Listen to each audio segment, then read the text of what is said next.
Bismillahirrahmanirrahim.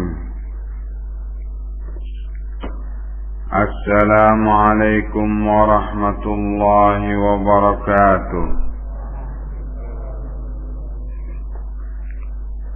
Alhamdulillah, wassalatu wassalamu ala rasulillah wa ala alihi wa sahbihi wa mawala.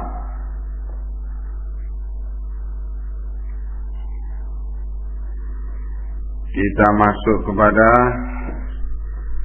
bab berikutnya, babu fadlil isya. Berkata Al-Imam Al-Bukhari rahimahullah, bab keutamaan isya, keutamaan waktu isya. Tadi sudah kita bahas tentang keutamaan waktu subuh dan asar. Sekarang kita membahas tentang keutamaan waktu isya. An Abi Musa radhiyallahu anhu qala, dari Abi Musa yang Allah telah meridai beliau, bahwa beliau menyatakan, wajadta ya Abdul Wahab, dapat hadisnya, dapat. Qala Abu Musa menyatakan, kuntu ana wa ashabi alladhina qadimu ma'i fis safinati.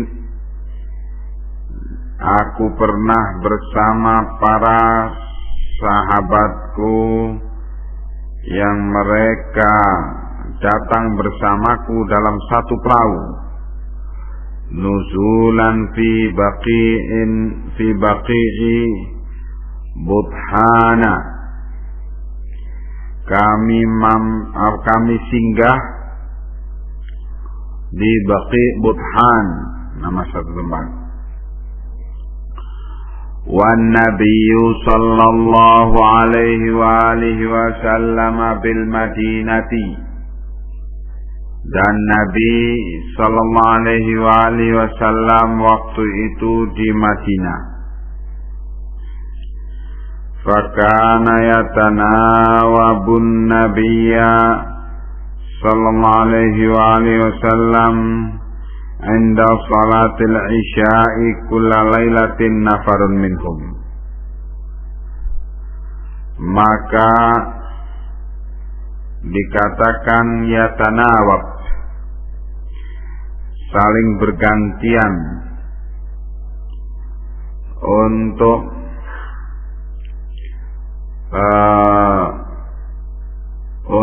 mendekat kepada Nabi pada setiap sholat isya,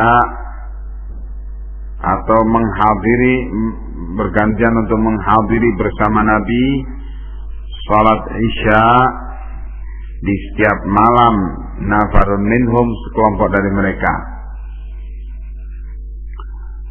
Wawafaqna an-nabiyya sallallahu alaihi wa alihi wasallam ana wa ashabi. Maka kami, yaitu aku dan para sahabatku, bertemu dengan Nabi. Walahu ba'du syughli fi ba'di amrihi,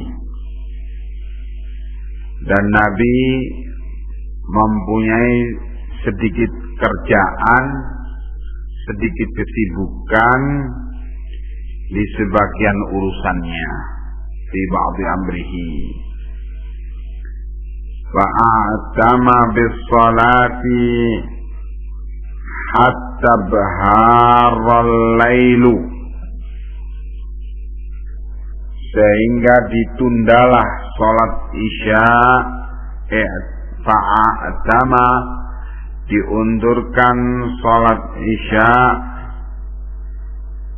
sampai ibharul lailu, sampai malam yang gelap, yang kelam. Setelah itu kemudian kharajan Nabi sallallahu alaihi wasallam fa shalla bihim. Nabi keluar dari rumah beliau sehingga beliau sholat bersama mereka. Falamma qada salatahu, maka setelah Nabi menyelesaikan sholatnya, qala liman hadarahu, Nabi menyatakan kepada orang-orang yang hadir di sholat itu, ala rislikum, sebentar, tunggu sebentar, yakni jangan bubar dulu. Abshiru, bergembiralah kalian. Inna min ni'matillahi alaikum, sesungguhnya adalah termasuk daripada nikmat Allah atas kalian, annahu laisa ahadun minan nasi yusalli hadhihi sa'ata ghairukum, bahwasanya tidak ada seorang pun dari manusia yang sholat di saat ini, di waktu ini selain kalian. Au qala, atau beliau menyatakan, ma shalla hadhihi sa'ata ahadun ghairukum, tidak sholat pada waktu ini seorang pun selain kalian. La yadri ayyal kalimataini qal. Di sini rawi ragu, tidak, la yadri, tidak tahu, ayyal kalimataini qal, kalimat yang mana yang beliau ucapkan, apakah yang pertama atau yang kedua. Yang penting maknanya demikian, tidak ada seorang pun di bumi ini yang sholat selain kalian pada waktu ini, yaitu waktu ketika para sahabat itu menunaikan sholat bersama Nabi di tengah malam, sholat isya.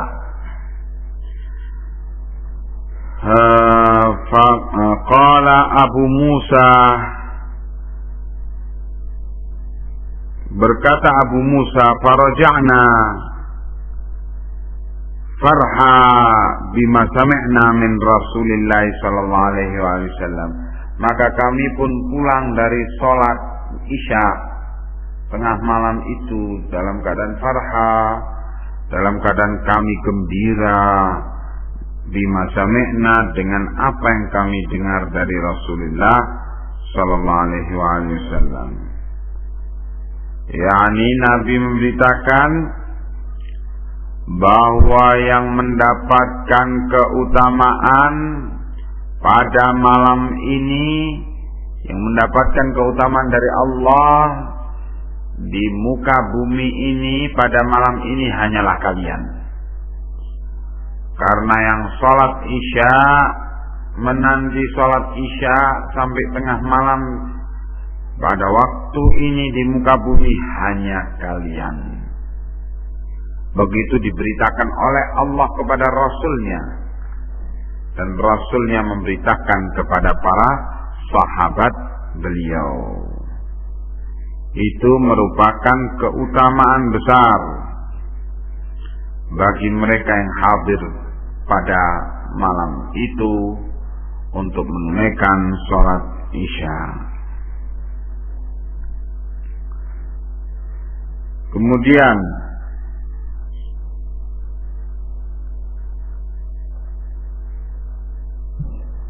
berkata Al-Imam Al-Bukhari rahimahullah, Babun naumi qabla al-isya'i liman hulid. Bab keterangan tentang tidur sebelum sholat isya bagi mereka yang hulid, ketiduran.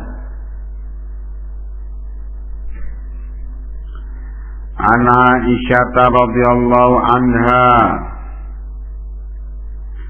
dari Aisyah radhiyallahu anha, hadithu atama Rasulullah sallallahu alaihi wasallam bil isya'i, yang berbicara tentang hadis di mana Rasulullah menunda salat isya. Atama menunda, bil isya, salat isya. Wanadahu Umaru qad taqaddama, dan kemudian Umar memanggil Nabi, dan ini sudah kita baca sebelum ini. Wa fi hadza ziyadatun, dalam riwayat ini ada tambahan, kata Imam Al-Bukhari. Qalat, Aisyah menyatakan, wa kanu yusalluna fima baina ayyaghiba syafaqu ila thuluthil lailil awwali. Mereka para sahabat Nabi itu,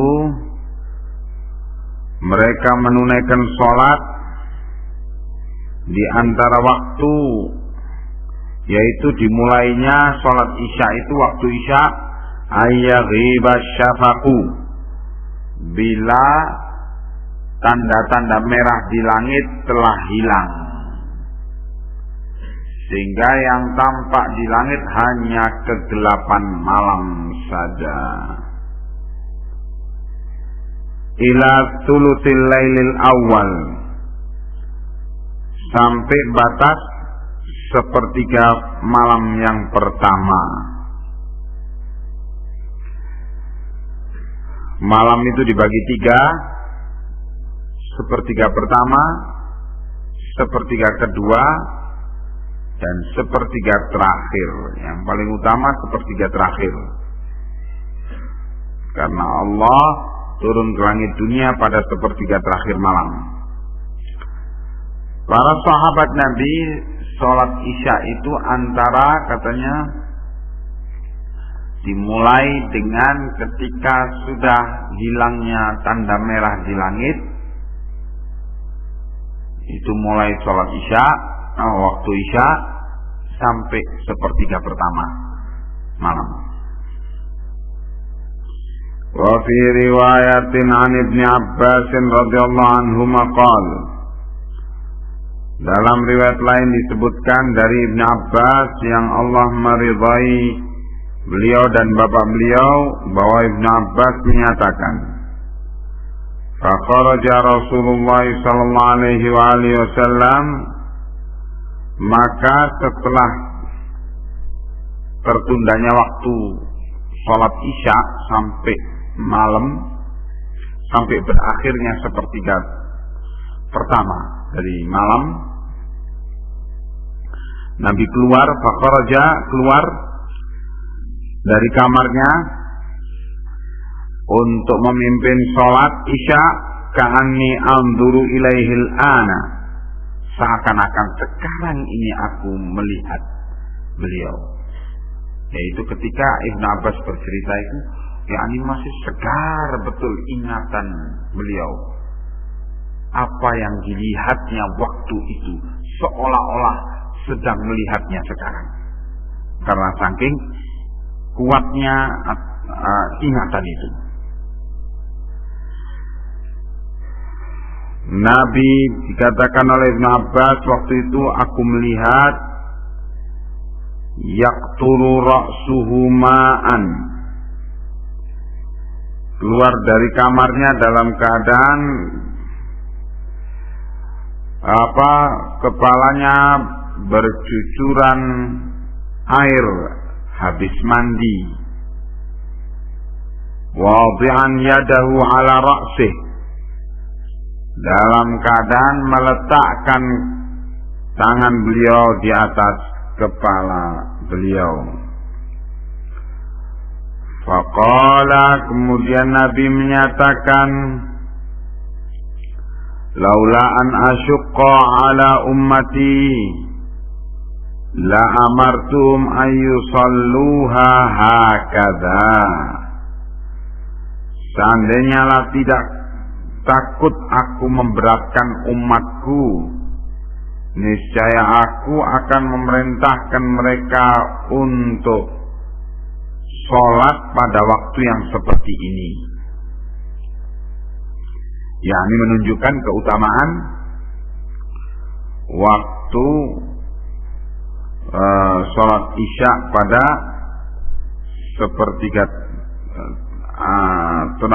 sepertiga pertama malam. Wa haka Ibnu Abbasin, dan Ibnu Abbas menceritakan wad'an Nabi sallallahu alaihi wasallam yadahu ala ra'sih, tentang Nabi meletakkan tangannya di atas kepalanya. Qala fabaddada asabi'ahu syai'an min tabdidin, bahwa Nabi baddada asabi'ahu memisah-misahkan jari jemarinya, asabi'ahu syai'an min tabdidin, yaitu memekarkannya sedikit. Thumma wada'a atrafa asabi'ihi ala qarnir ra'si, kemudian beliau meletakkan atrafa asabi'ih, ujung-ujung jari jemari beliau, ala qarnir ra'si, di bagian tanduk kepala, di bagian ubun-ubun. Tsumma dhammaha yumirruha kadzalika, kemudian beliau merapatkan kembali jari jemari beliau, yumirruha kadzalik ala ra'si, kemudian yumirruha menjalankan telapak tangan beliau itu demikian ala ra'si, di atas kepala, hatta massat ibhamuhu tarafal udhuni, sampai ibham, sampai ibu jari beliau itu massat, menyentuh tarafa al-udhun, bagian ujung daripada daun telinga, mimma yalil wajh, yang mendekati wajah, ala sudri, di bagian pelipis, wa nahiyatal lihyati, dan bagian yang mendekati lihyah, jenggot. La yuqassiru wa la yabtushu illa kadzalik. Nabi la yuqassiru wa la yabtushu, beliau tidak memendekkan dan tidak melambatkan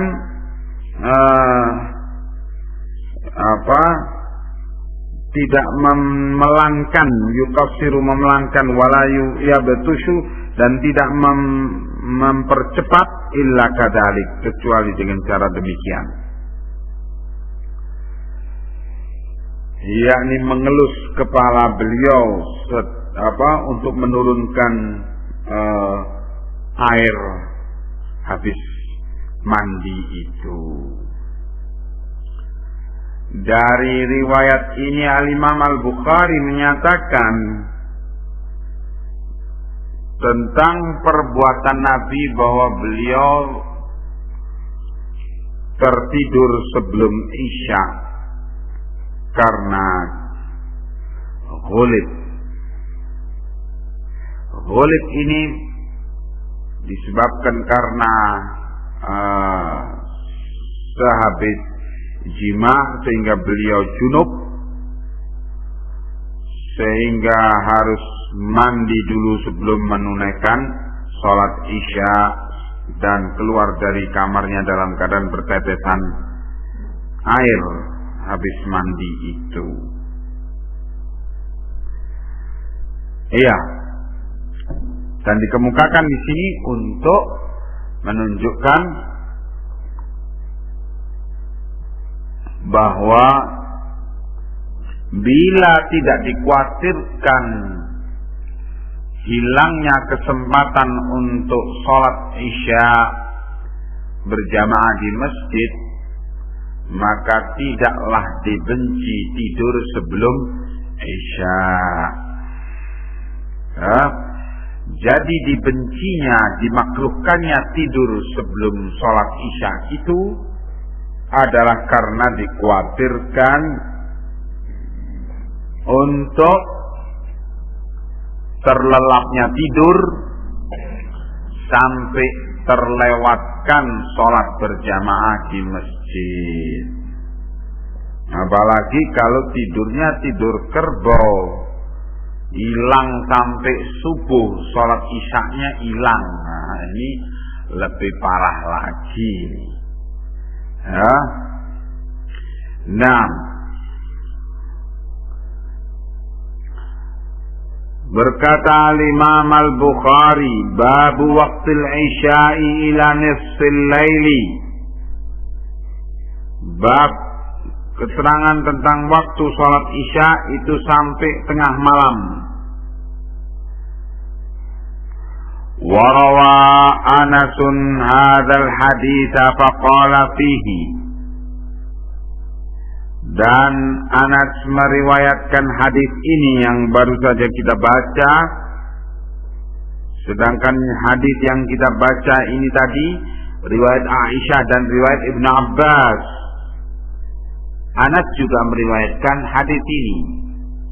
Faqala fihi, Anas berkata dalam riwayat itu, ka'anni anzuru ila wabisi khatamihi lailati idin. Seakan-akan aku melihat wabis kilauan khatamihi cincin beliau pada malam itu, karena diterpa oleh sinar bulan purnama, sehingga cincin beliau memantulkan sinar itu.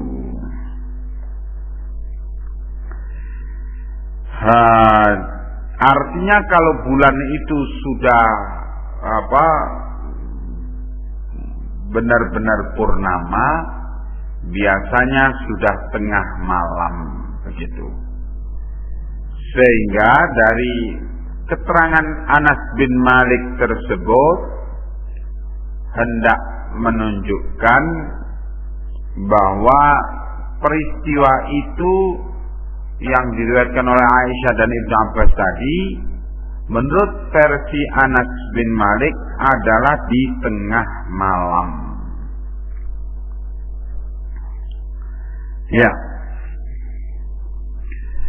An Abi Musa radhiyallahu anhu anna Nabiyya sallallahu alaihi wa alihi wasallam qala, dari Abi Musa yang Allah telah meridai beliau, bahwa Nabi sallallahu alaihi wasallam bersabda, man shallal bardaini dakhalal jannata. Barang siapa yang sholat di dua waktu dingin, yaitu sholat fajar dan sholat asar, sebagian a'imah menyatakan sholat fajar dan sholat isya, dua waktu dingin, bardain, dua waktu dingin. Siapa yang sholat berjamaah di masjid pada dua waktu tersebut, maka dia masuk surga, kata Nabi. Terhadap riwayat ini, Al-Imam Al-Bukhari rahimahullah memberikan judul Babu Fadli Salatil Fajri, bab keutamaan tentang salat fajar.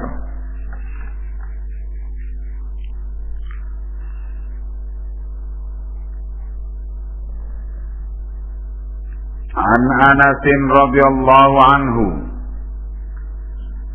anna Zaid bin Thabit radhiyallahu anhu, dari Anas yang Allah telah meridhai beliau, bahwasanya Zaid bin Thabit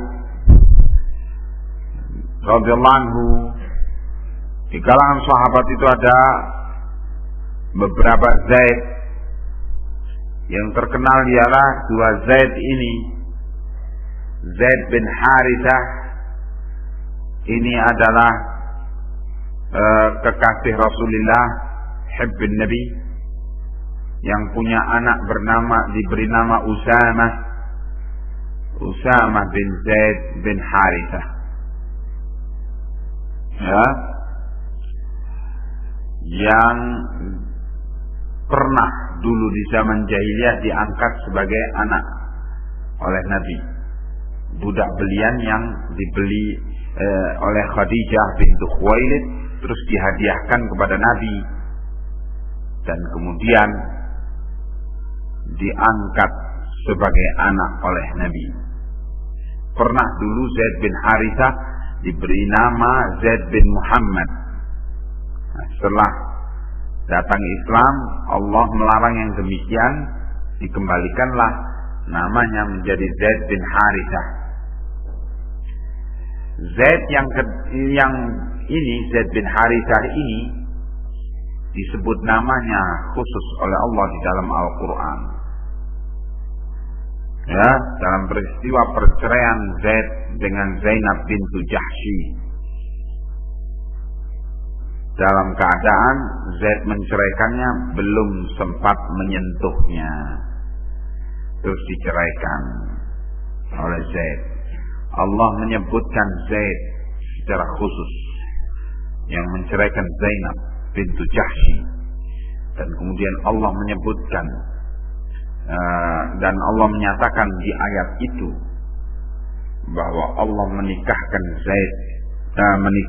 Zainab bintu Jahsy, jandanya Zaid, dengan Muhammad sallallahu alaihi wasallam yang jadi wali Allah sendiri. Ya, itu Zainab bintu Jahsy. Zainab bintu Jahsy kalau duduk-duduk dengan para madunya sesama istri Nabi, kan masing-masing istri Nabi berbangga-bangga. Oh, kalau saya begini-begini. Oh, kalau saya begini-begini. Diam aja Zainab. Setelah semuanya menyebutkan kehebatan dirinya, terakhir Zainab. Oh, kalau saya dinikahkan oleh Allah dan Allah sendiri yang menjadi wali pernikahanku dengan Nabi. Kalah semuanya. KO semuanya. Hadza fadl, keutamaan. Ya.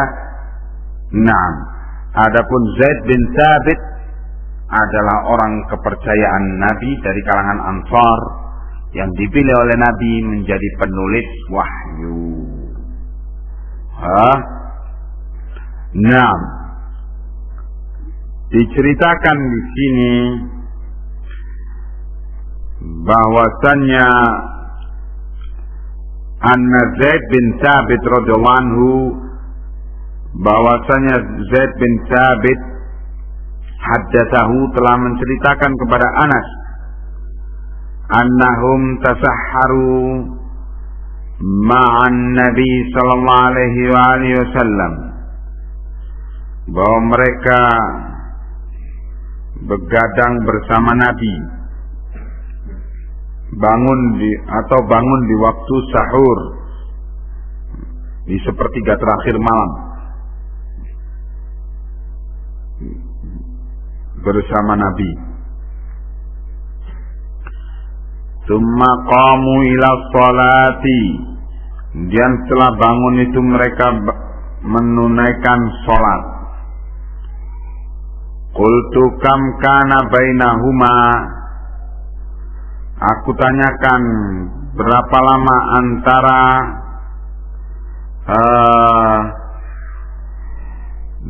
berapa lama di antara kedua sholat itu, atau di antara bangun dari tidurnya kemudian sholat. Qala qadru khamsina aw sittina, yakni ayatan, yaitu kadar waktu membaca 50 atau 60 ayat. Begitu waktu, ukuran waktunya. Terhadap ini dikatakan antara waktu azan pertama, waktu bangun sahur itu, dengan sholat fajar itu kadar waktunya ialah antara azan pertama dengan azan kedua, itu waktunya ialah 50 atau 60 ayat yang dibaca dengan murattal, dengan tartil. Ya, bacaan dengan tartil yaitu tahu ya, bacaan dengan seperti bacaan ketika imam memimpin sholat itu. Jadi antara waktu bangun sahur dengan waktu sholat subuh itu antara 50 sampai 60 ayat dibaca dengan tartil. Ya, kira-kira berapa 2/3 jam begitu, 45 menit, sekitar itu.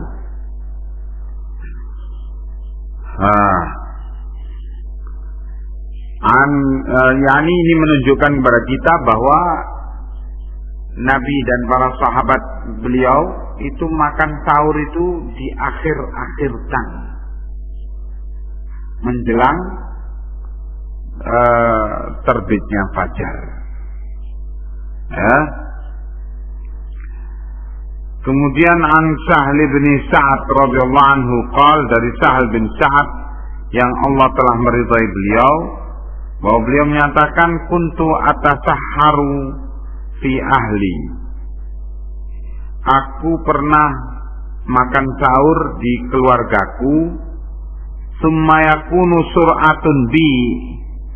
Kemudian aku bersegera-segera makan sahur itu cepet-cepet, an udrika salat al-fajri ma'a Rasulillah sallallahu alaihi wasallam, supaya aku bisa mencapai kesempatan untuk sholat fajar bersama Rasulullah. Berarti apa? Bangun waktu sahur, kemudian makan, kemudian berangkat ke masjid untuk sholat, itu jaraknya tidak berapa lama sehingga tergesa-gesanya Sahl bin Sa'ad dan istrinya untuk makan sahur itu. Ya. Babu salati ba'dal fajri hatta tarfa' syams. Bab keterangan tentang salat ba'dal fajr sampai matahari tinggi.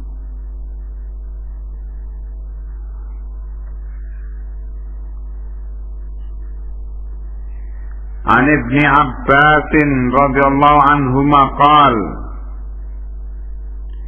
dari Ibni Abbas yang Allah telah meridhai beliau dan bapak beliau, bahwa Ibnu Abbas menyatakan syahida indi rijalun mardiyuna,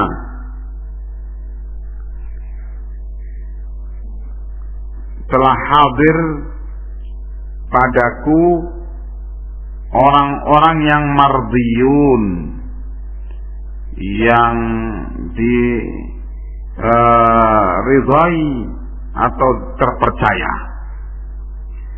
Wa ardahum indi Umaru, dan yang paling terpercaya bagiku di antara orang-orang itu ialah Umar bin Al-Khattab, telah mempersaksikan kepadaku orang-orang yang terpercaya, dan yang paling terpercaya dari mereka ialah Umar. Mereka semua mempersaksikan anna Nabiya sallallahu alaihi wasallam, bahwa Nabi sallallahu alaihi wasallam naha 'anis salati ba'da subhi. Beliau melarang salat sesudah salat subuh. Hatta tasyruqa syamsu, sampai bersinarnya matahari. Wa ba'dal asri hatta taghruba, dan dilarang pula salat habis salat asar sampai tenggelamnya matahari.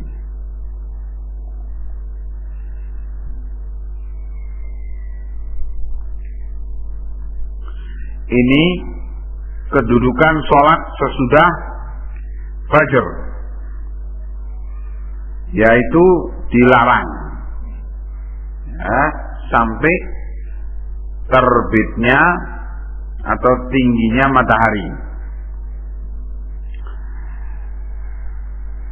An Ibnu Umar radhiyallahu anhuma qala Rasulullah sallallahu alaihi wasallam, dari Ibnu Umar radhiyallahu anhu, beliau menyatakan bahwa Rasulullah sallallahu alaihi wasallam bersabda,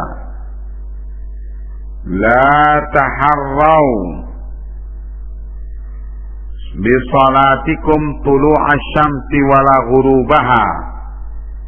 Jangan engkau memilih, jangan engkau bermaksud, taharrau, berkeinginan atau memilih waktu untuk sholat kalian itu pada pas ketika terbitnya matahari, dan jangan pula pada ketika tenggelamnya matahari. Tanda matahari itu sudah tinggi, yakni sudah terbit dan meninggi, ialah sinarnya matahari itu dapat melampaui atap-atap rumah, sehingga terlihat di tanah. Kalau matahari baru terbit, itu tidak bisa dilihat kecuali di pantai, atau di padang pasir atau tanah yang lapang. Sinarnya masih di bawah. Tapi kalau sudah meninggi melewati atap rumah dan sudah mengena ke bawah, nah itu berarti sudah meninggi matahari. Jadi yang dilarang itu pas ketika pertama terbit itu. Kalau di pantai itu kita bisa melihat pertama terbit itu jam berapa. Itu bisa dilihat, dan itu berubah waktu setiap saat.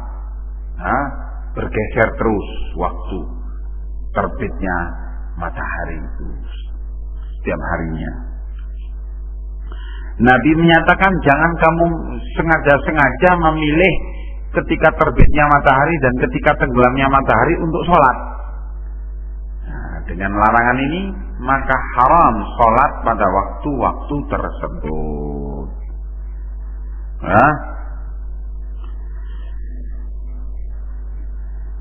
Qala Ibnu Umar, Ibnu Umar telah menyatakan, wa qala Rasulullah sallallahu alaihi wasallam, dan Rasulullah sallallahu alaihi wasallam telah bersabda, idza tala'a hajibus syamsi fa akhirus salata hatta tartafi'a. Apabila telah terbit hajibus syams, hajibus syams telah terbit sinar matahari yang pertama kali itu, fa akhirus shalah, tunda sholat. Jadi umpamanya orang terlambat sholat subuh sampai kelihatan matahari mulai muncul, dilarang sholat subuh pada waktu itu. Walaupun dia adalah orang yang umpamanya tertidur karena udzur, tunggu sampai sampai hatta tartafi'a, sampai meninggi. Wa idza ghaba hajibus syamsi, dan apabila hilang sinar matahari, yaitu waktu maghrib, fa akhirus sholata hatta taghiba, tunda sholat sampai betul-betul matahari tenggelam total. Tandanya matahari tenggelam total yaitu ketika sinar merah itu berada di bagian barat, terlihat di ujung langit itu demikian. Itu namanya waktu maghrib, yaitu setelah matahari tenggelam total dan ditunggu sesaat. Nah, itu waktu maghrib sudah. Ya. Sebab waktu pas tenggelamnya matahari dilarang sholat padanya.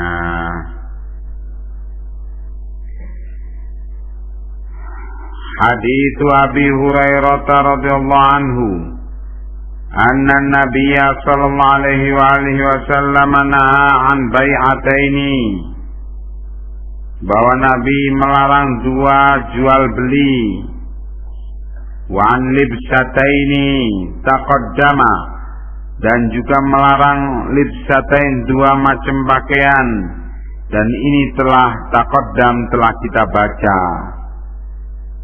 telah dibawakan sebelum ini.